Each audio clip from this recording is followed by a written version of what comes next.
Midlands at Home, we give you lots of advice and up-to-date information on property. Whether you're moving home or looking to improve your home, gardens and outdoor spaces we tend to leave until the last minute, and yet they can add terrific value to your home. But where do we start? What do we look out for and how do we achieve it? Well, today we'll find out.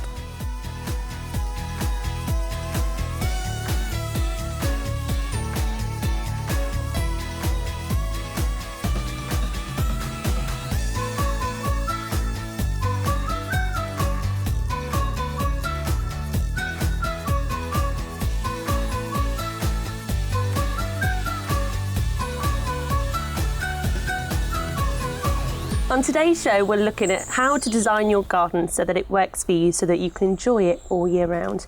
Joining me today is a very talented man by the name of Jonathan Shaw. Jonathan, welcome. Thank you very much. You are the exclusive garden designer for Rune Landscape Designs. That's right, yes. So where are you based? We are based in Pinvin, which is in Worcestershire, near Pershore, and we cover an area of basically the Worcestershire, Gloucestershire, mostly the Midlands and into the Cotswolds, and a little bit towards the Welsh borders as well. Fantastic. How lovely. We're in September and the weather, it's just... It's been pretty terrible, hasn't it, of late? But thank God today we have some nice weather, which is good. Yeah. How did you get into designing gardens? Garden design and horticulture has been part of my life ever since I was very, very young. My dad gave me a little plot in the garden where I was growing a little bit of conifers and heathers and that sort of thing. And from there I just got a passion for it, and I went to study on for 9 years doing horticulture. 9 years? That's Gosh. right, quite a long time.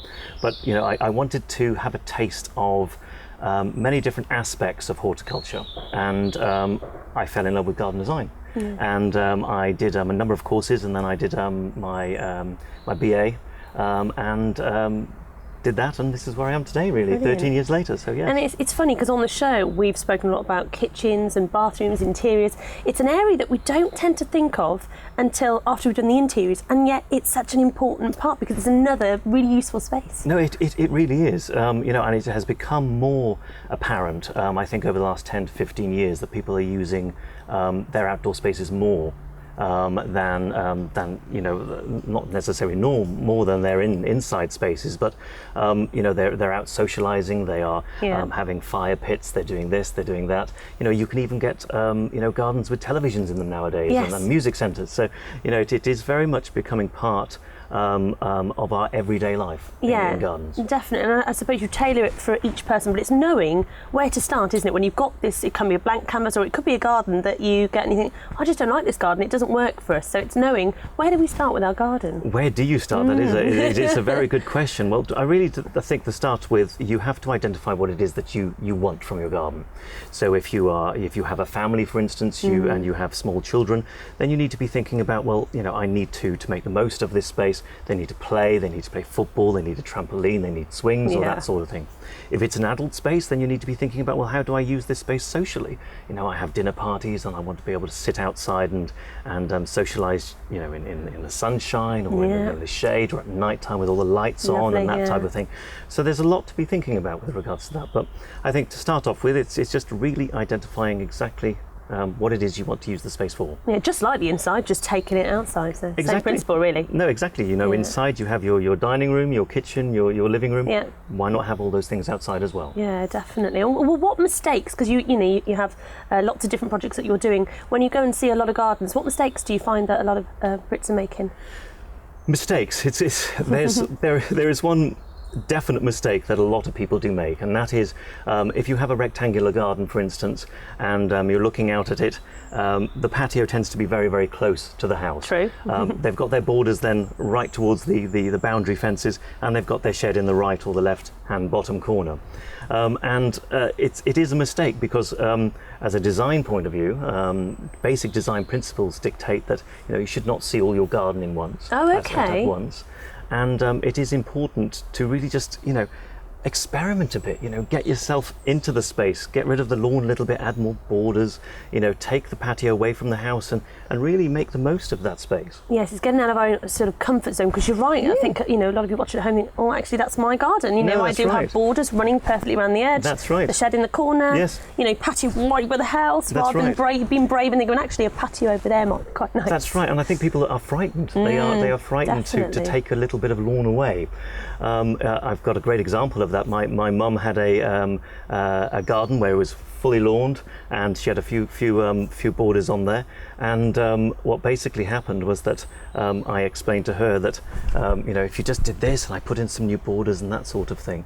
And she went to bed crying that evening because you made your mum cry. I did. I know, bad son, very, very bad son. But the fact that she was taking a lot of the lawn away. Yes. She has now she is the most green-fingered person you will ever meet. Bless her. She loves her plants. She's constantly buying more plants, and that is because she got out of her comfort zone and she actually embraced bringing the garden in and making the most of that space. Absolutely. So I suppose it's like if you have a new kitchen and it's totally different to what you're used to, and then you get used to it and you think, wow, this is amazing. Same with your gardens, really. Exactly the same. Yeah. Yes. What about patios and decking area then? Because have we got to do it in proportion to the size of your house? How do we go about starting a brand new patio or seating area? Well, that's a very good question, because again, a lot of where people get it wrong is that the patio is too small, or the decking is too large for the space.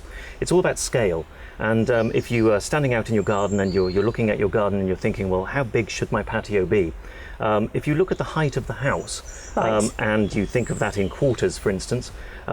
If you then look at how far that patio is going to come out, you need to be looking at about 3/4 of the actual height of the house itself. So that gives you a rough idea of where you should be going with that.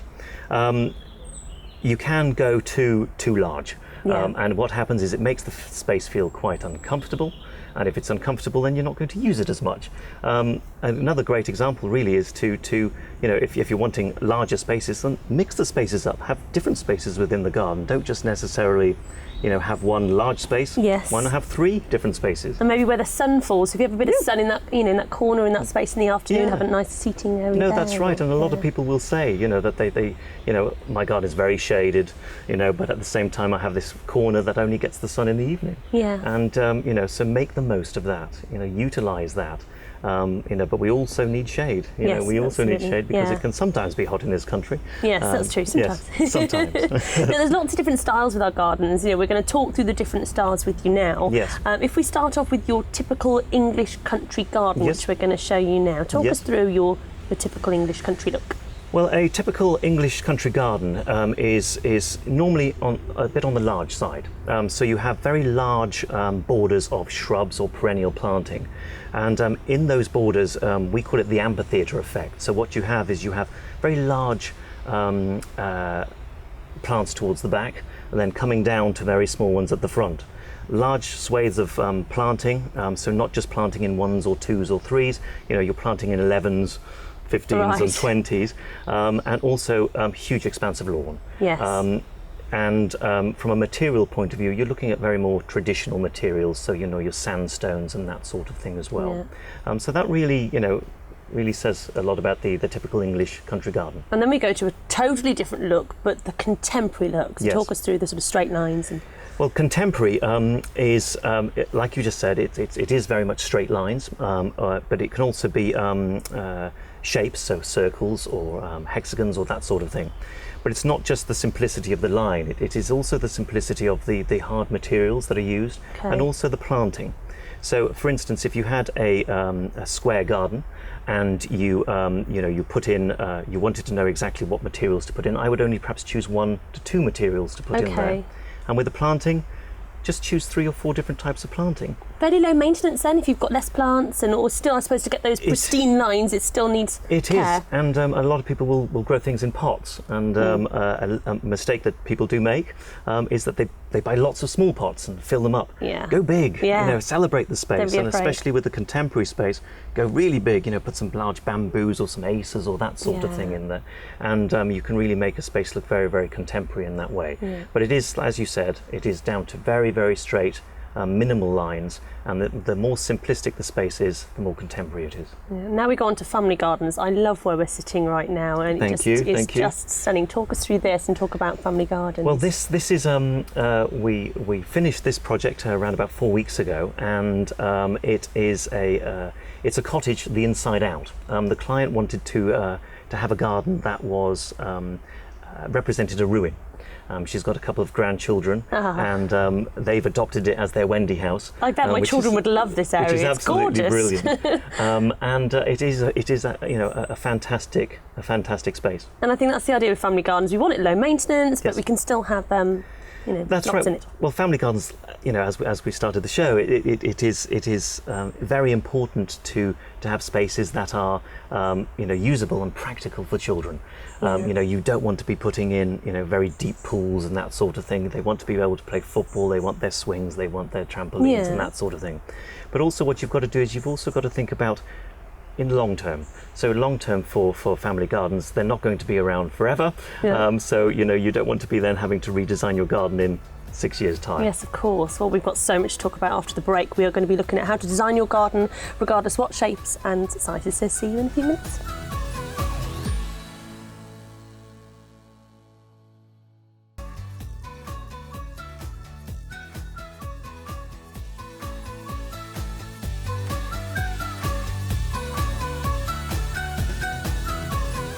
Welcome back. Now, before the break, we looked at different styles with your gardens. We're now going to be looking at garden design, regardless of what shape or size, which, Jono, I imagine in your profession you've come across every shape and size imaginable, and you're not fazed by a thing. We have from 4 metre square to 6 to 7 acres of gardens. So yes, we have seen it all. So what do you find then is the easiest shape to work with, or the easiest size? Very oddly, you would think it would be a square. Yes, yeah, definitely. But actually it isn't, because you have to try and fit a lot into quite obviously a square shape.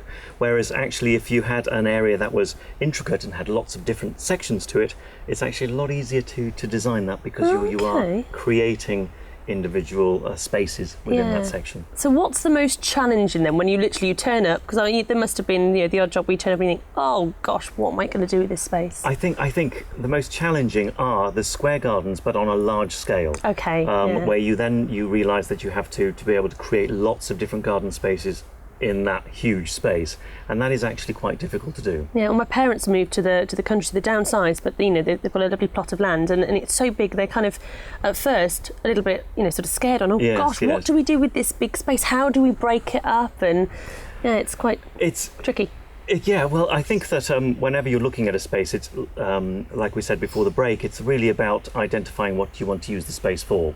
And once you've done that, then you can actually start slotting in your mind where you'd like that patio to be, where you'd like that to be, and where you'd like that to be, and how they're all going to work together. So the transition between each of those spaces. Yes. So if you want to get from the patio to the lawn, do I just want to walk straight onto the lawn, or do I want to go through framed planting before I get onto the lawn, or that sort of thing? It really is just about identifying what it is that you want and how that's going to fit into that space. And that's the beauty of using someone like a garden designer like yourself, because I think my mum and dad had that debate of my dad going, no, we don't need to get anybody in, we'll be fine, and my mum going, no, we need to get, and they got somebody in. Wow, it's the most amazing place to be at now. But that's the beauty of having a garden designer. Yeah, well, a lot of clients, over the years of doing this, have called upon my services, and they've said we have all these ideas, but we just don't know how to put them into the space together. Yeah. And that's usually the issue. So I think from my point of view is I listen to the clients. I listen to what it is that they want, and I resolve those things by using basic design principles and all the things that I've learned over all the years. Yeah. Does it have to be expensive? Because you think, it's going to cost a lot of money. Can you do it in phases? Well, with gardens, it literally is, you have to identify how much it is you want to spend. So you need to set yourself a budget. Always have a contingency plan, just in case there's, you go over on something. But if you set yourself a budget and you stick to that, and especially when using a garden designer, one of the biggest influences a garden designer has is the budget. Yeah, of course. Because you could spend, say you had a 4 metre by 4 metre space, you could spend £500 in that space. You could spend £50,000 in that space. But as long as you are, you have identified how much you'd like to spend, and if you have a good garden designer, the garden designer will design within that budget Yeah. and try and give you everything that you require from that. What do you love about gardens? What are you really passionate about? I just love the connectivity with clients and the building of everything. Just to be able to foresee, what it is going to be like, design it, and then see it 3 years on after it's been constructed is absolutely brilliant. Yeah, I suppose that's where you really see the difference when the shrubs and everything else have chanced to, everything's just a bit more established. And well, I think that's where it comes with clients, is that you've designed something, you envisage it in your head those years on. And then when you are, you've done the plans, you've then built the garden, and all the plants have gone in fairly small, some have gone in quite large, and you get to that point and you think, still not quite there yet for me. Yeah. And then I go back then perhaps 2-3 years later to take photographs or anything like that, and I get goosebumps. Absolutely, because it's like you've seen something from your past. Yeah, and like your baby, isn't it? It's grown. It is. It is an absolute tremendous feeling, absolutely wonderful feeling. What's your favourite plant? My favourite plant? Well, I don't actually necessarily have a favourite plant. I Not actually one. have. I like compositions. I have a favourite composition, if you like. So if I choose 3 plants that I like working together, I like Verbena bonariensis, and I think that works very, very well with something called Euphorbia wolfenii, which is absolutely wonderful because the contrasting between the leaves and the textures. And then if you add something like a Salvia officinalis, which is just your normal sage, again, it adds more texture. There are so many different compositions that I love. But that is just one example. They've all got fabulous names, haven't they? Well, they have, yes. No, they definitely big have. Flamboyant names. And many, many different garden designers and people in the horticultural industry will name them. They'll be all spelled the same, but they will all be said slightly differently. Yeah, do you have little nicknames, shorten them? Well, it's really funny because a lot of clients will say to me, can I have such and such?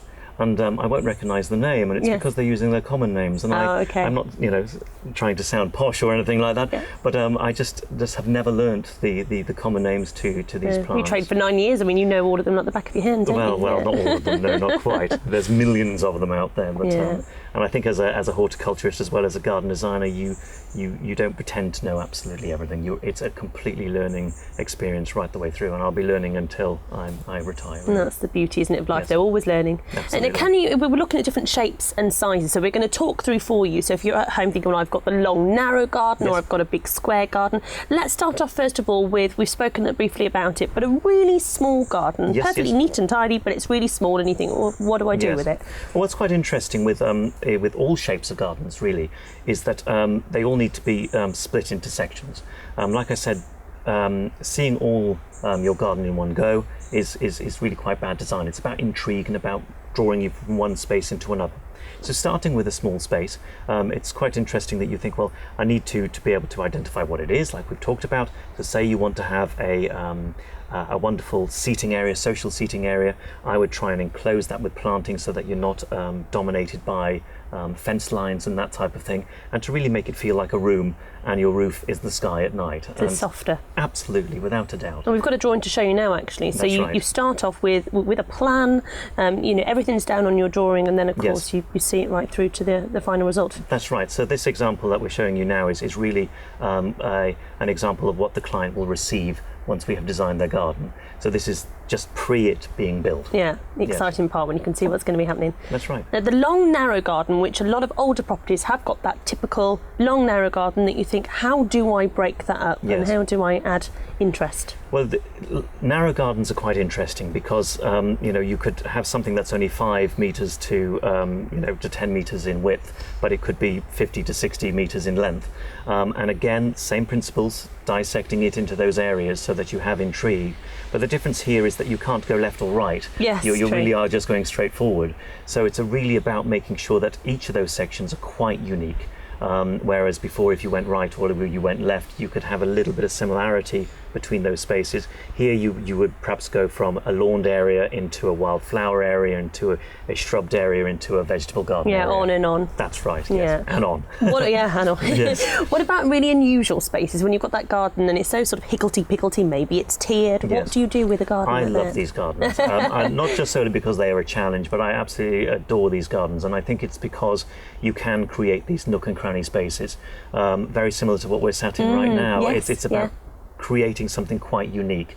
And when you have a garden that has these little higgledy-piggledy spaces all over the place, I absolutely adore Well, they're that. interesting from the off, aren't they? So from the moment you arrive, you think, oh, we've got that space over there, and actually tucked around the back, we've got that there. That's right. So you could have a lounge area, you could have a dining area, you could have an outdoor kitchen area, a barbecue area. They're becoming really popular now, aren't they? Yes. These outdoor kitchen areas. They very much are. Yes, we have designed quite a number of kitchens into spaces this year. So and then of course we've got the big garden, which we've mentioned briefly, just to make sure that you break it up into sections. That's right. Yes, and not have your path all the way sort of around the outside, and that's all your right. Making sure that you don't have that big lawned area, but you separate it. Well, with large gardens, the key here is very similar to what we were talking about with regards to the traditional country gardens, is that anything nearer the house should stay a little bit more formal, maybe a little bit more contemporary. But as you then step away from that, you would end up into your lawn areas, and then it would get a little bit more natural as you go out. So with the larger areas, you stay quite formal towards the house, and then you would then just move like that from there. And how do we keep on top of our gardens? I think everybody wants it to be reasonably low maintenance, although gardens are labours of love, and a lot of people like to spend a lot of time in the gardens, but how do you make it just a little bit easier on yourself? Well, I think I've only ever had one client in 13 years ask me for not to have a low maintenance garden. So every client likes a low maintenance garden. But then low maintenance means something different to everybody.